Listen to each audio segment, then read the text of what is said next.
They just crashed silver on purpose, and I'm going to show you exactly why they did it, who benefits, and what happens next. On Thursday, silver hit an all-time high of $122. By Friday afternoon, it had collapsed to $76. That's a 35% crash in less than 48 hours. But while paper prices were collapsing, physical silver was disappearing from vaults at the fastest rate in a decade. Premiums on physical coins and bars actually increased during the crash.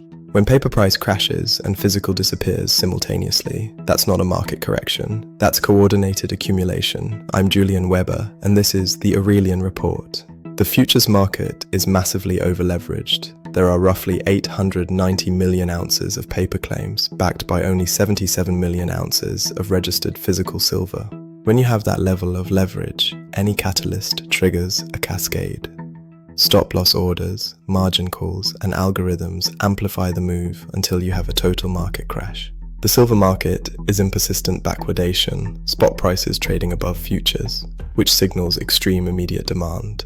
Investors are demanding physical delivery now. Physical buyers do not believe the paper price. They're willing to pay 12 to 15% premiums because they understand that physical silver is undervalued and undersupplied. The global silver market has been in structural deficit for 5 consecutive years. That's an entire year of global mine production that has vanished from above ground stockpiles. 70% of silver comes as a byproduct of copper and zinc mining. You can't just increase silver production without building entire new base metal mines, a process that takes a decade. Now consider the industrial tsunami. Solar demand is projected to exceed 200 million ounces in 2026. You cannot build a solar panel without silver, period. Each electric vehicle contains up to 50 grams of silver in its power electronics. That's nearly 80% more silver than traditional vehicles. This demand is inelastic. And then there's AI.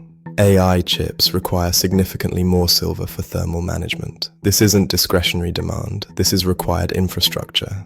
On January 1st, China implemented new export controls, reclassifying silver as a strategic material, the same category as rare earth elements. They control 60% of global supply. We saw this in nickel in 2022. The price decoupled by over 100% in hours when physical supply disappeared.